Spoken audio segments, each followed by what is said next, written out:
Salam sepak bola, teman-teman netizen atau warganet yang saya hormati semuanya. Welcome back ke konten terbaru dari channel YouTube Triple B. Dan di konten terbaru hari ini saya ingin memberikan analisa dari pertandingan di English Premier League antara Manchester City versus Chelsea yang berakhir untuk kemenangan Manchester City dengan skor 1-0. Dengan kemenangan ini berarti dalam 12 pertandingan terakhir di English Premier League, Manchester City selalu meraih kemenangan, teman-teman. Selain itu juga ada catatan yang unik dari pertandingan ini bahwa sejak Chelsea mengalahkan Manchester City di pertandingan final Liga Champions pada tahun 2021 lalu, sejak kemenangan tersebut Chelsea belum bisa meraih kemenangan lagi atas Manchester City, bahkan mereka tidak bisa mencetak gol ke gawang Manchester City dalam 6 pertemuan terakhir mereka.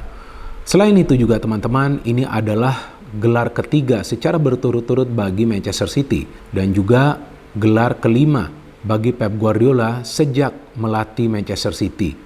Memang Erling Haaland adalah top scorer dari Manchester City ya teman-teman. Sementara ini dia telah mencetak total 36 gol, memecahkan rekor dari Andy Cole dan juga Alan Shearer. Tapi seperti yang selalu saya katakan, Manchester City is not all about Haaland. Tapi mesin di tengah ini yang memberikan support ke Haaland, itulah inti kekuatan dari Manchester City. Di mana di sana ada De Bruyne, ada Gundogan, ada Rodri, kemudian ada dua winger juga yang senantiasa memberikan suplai bola ke Erling Haaland. Dan catatan yang unik dari Erling Haaland adalah bahwa sementara ini dia baru mencetak 7 gol dari titik putih, dari penalti. Luar biasa kan? Artinya lebih banyak gol ini dia cetak dari open play. Jadi ya jika Manchester City ini bisa menang treble, kemudian Haaland menjadi top scorer dari Liga Champions, menjadi top scorer dari Premier League, ya kalau feeling saya Haaland yang akan memenangkan Ballon d'Or nanti. Tapi satu hal yang unik saya lihat dalam permainan City, bahwa para pemain bermain sangat terbuka di pertandingan kemarin malam. Maka itu beberapa kali para pemain Chelsea bisa merancang sebuah counter attack yang rapi, bisa membuka pertahanan dari City dengan begitu mudah ketika mereka merancang sebuah counter attack. Padahal biasanya kita tahu City itu rapat di tengah dan padat di belakang. Nah, tampaknya para pemain City bermain sangat rileks di pertandingan kemarin malam teman-teman. Ya, karena kan mereka sudah dipastikan menjadi juara setelah Arsenal kalah lawan Nottingham Forest. Jadi, kalaupun kalah lawan Chelsea, ya mereka tetap akan menjadi juara. So, kita bisa melihat bahwa para pemain bermain terbuka, mereka menikmati jalannya pertandingan setelah mereka menjalankan musim yang sangat melelahkan tentunya. Karena Manchester City kan musim ini coba untuk mendapatkan setiap gelar ya. Mulai dari Piala Liga Inggris, ya mereka gagal sih di sana. Sebelumnya kan mereka biasa menjadi juara ya dari Piala Liga Inggris. Kemudian mereka bersaing dengan Arsenal cukup lama ya. Dan ada satu catatan yang unik lagi nih, saya hampir lupa tadi. Nah ini perlu saya jelaskan nih sebagai fan dari Arsenal, bahwa 45 hari yang lalu nih teman-teman, 45 hari yang lalu Arsenal itu unggul 8 poin dari Manchester City loh. Ternyata sekarang mereka berada di posisi runner up alias juara 2 dan Manchester City yang kembali menjadi juara. Kenapa? Karena seperti yang berkali-kali saya jelaskan bahwa para pemain Arsenal yang pertama mentalnya gak siap ya, alias gak kuat, dan yang kedua Arteta tuh sebetulnya jarang melakukan rotasi di lineup. Jadi ketika ada pemain inti yang cedera dan dia memainkan pemain pelapis, tampak chemistry di antara para pemain Arsenal itu tidak terjaga. Ini beda dengan Manchester City karena Pep Guardiola biasa melakukan rotasi di lineup. Minimal dia akan melakukan 2 perubahan di lineup di setiap pertandingan dari Manchester City di English Premier League. Buat apa? Untuk membentuk chemistry di antara para pemain inti dengan para pemain pelapis. Maka itu di pertandingan kemarin malam, walaupun banyak pemain yang bermain itu jarang mendapatkan kesempatan bermain sebagai starter, tapi mereka juga bisa bermain dengan baik. Bahkan ada 3 pemain di pertandingan kemarin malam yang baru pertama kali turun sebagai starter di English Premier League. Ada Sergio Gomez, ada Cole Palmer, dan juga ada Calvin Phillips. Bahkan penjaga gawang mereka, kalau saya tidak salah, Stefan Ortega, baru 2 kali turun sebagai starter di English Premier League. Tapi dia bisa mencatat clean sheet. Artinya apa? Chemistry di antara para pemain City ini bagus banget. Mental para pemain itu kuat. Ya karena mereka sudah terbiasa menjadi juara dari English Premier League. Mereka sudah terbiasa bersaing untuk menjadi juara.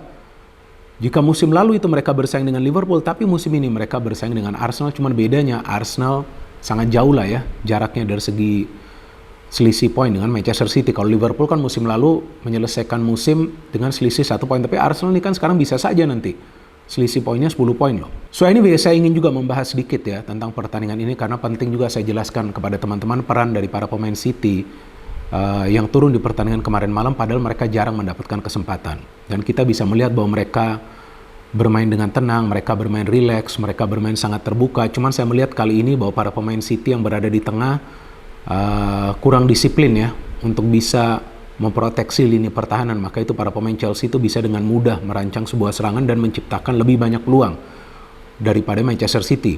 Tapi dari jalannya pertandingan di menit-menit awal, ya di 25 menit jalannya pertandingan di babak pertama itu, Manchester City mendominasi total teman-teman. Bahkan mereka bisa menciptakan 4 peluang yang berbahaya. Nah, salah satu diantaranya kan mereka bisa mencetak gol ya dari Alvarez. Nah, lihat saja Erling Haaland gak main, Alvarez masih bisa mencetak gol.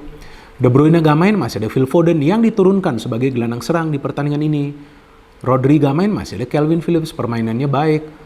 Masih ada Rico Lewis kalau nggak salah tuh, pemain muda dari Manchester City, bisa bermain juga sebagai gelandang bertahan. Akanji gak tergantikan di belakang.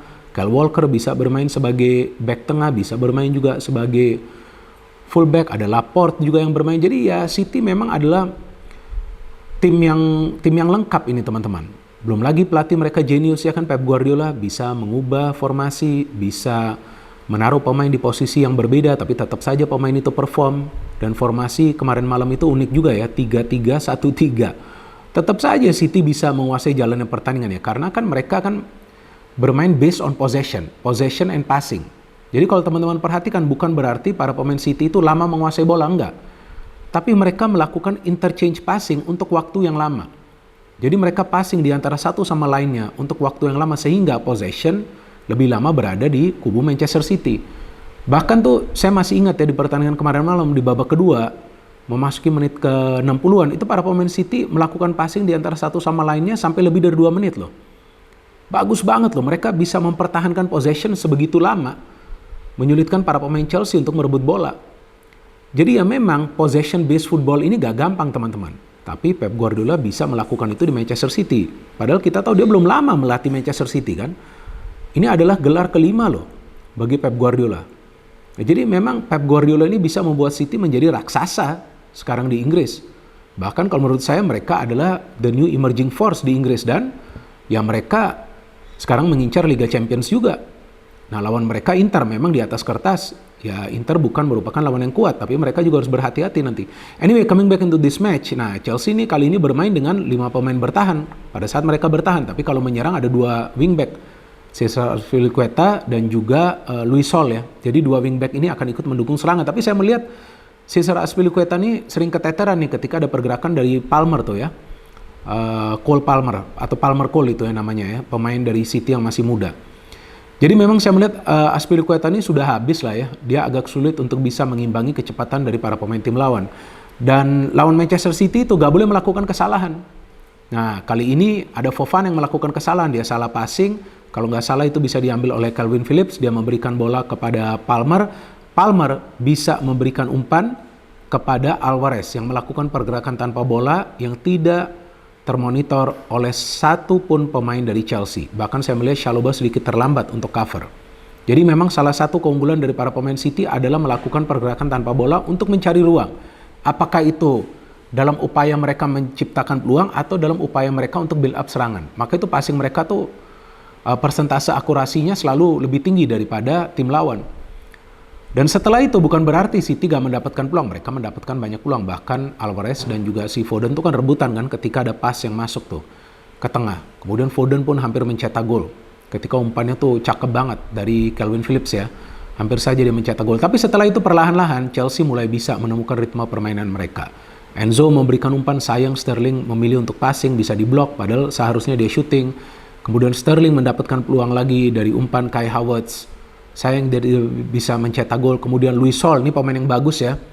Dari Chelsea ya, pemain muda ya. Kenapa gak dia dimainkan dari awal ya?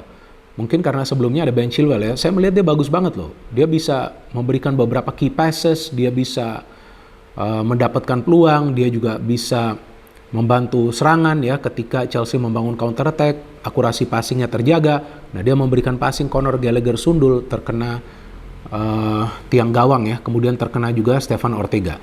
Jadi memang Chelsea juga coba untuk memanfaatkan situasi counter atau juga direct passes ya. Dan bagusnya di pertandingan ini kan form dari Ortega nih on fire ya, dia bisa melakukan banyak save. Turun babak kedua, Nah, saya feeling nih pasti para pemain City akan menurunkan tempo, dan betul itu yang terjadi. Mereka benar-benar bermain menurunkan tempo permainan, ya istilahnya nggak mau bermain agresif lah. Karena kan mereka sudah unggul 1-0, ya seri pun mereka tetap akan menjadi juara, kalah pun mereka tetap akan menjadi juara. Tapi mereka coba untuk mempertahankan possession mereka, dan itu berhasil. Walaupun Chelsea bisa menciptakan banyak peluang. Karena para pemain Chelsea juga di babak kedua itu saya melihat shoot on sight ya, ketika mereka mendapatkan peluang untuk shooting mereka akan langsung shooting, nggak mau nunggu terlalu lama untuk memberikan umpan ke dalam kotak penalti pertahanan dari City. Maka itu mereka juga bisa menciptakan banyak peluang.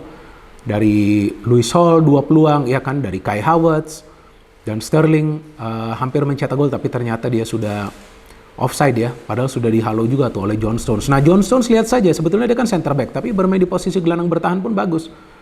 Nah, artinya memang Pep Guardiola ini adalah pelatih yang jenius lah. Untuk sementara ini menurut saya, ya dia adalah rajanya pelatih di Liga Inggris. Hebat sekali pelatih ini. Memang ada Jurgen Klopp, ada pelatih-pelatih lainnya, ada Erik ten Hag. Tapi ya sementara ini dialah yang bisa membangun kekuatan di Manchester City sebagai tim yang sulit sekali untuk dikalahkan, teman-teman.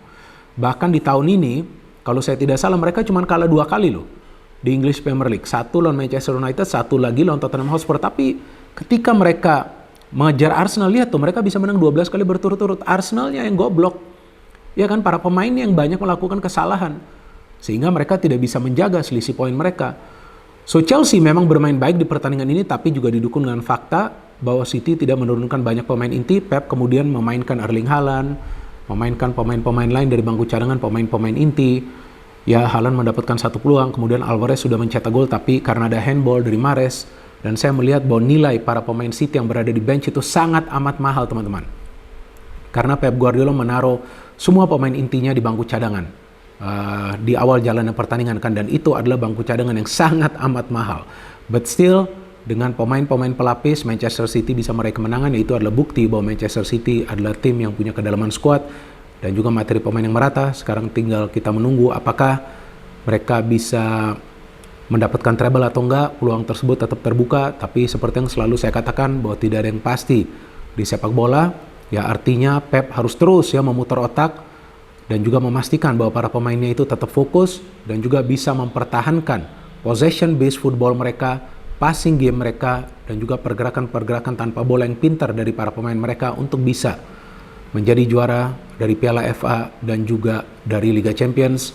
Di Piala FA yang menarik, akan ada pertandingan Manchester Derby, lawannya adalah Manchester United yang juga tengah menjalankan proses bersama Erik ten Hag, dan lawan di Champions League adalah Inter Milan yang seperti saya katakan tadi, walaupun di atas kertas mereka bukanlah tim yang kuat, tapi Manchester City pun harus berhati-hati lawan tim asal Italia yang biasa mengandalkan permainan pragmatis dan counter attack yang cepat.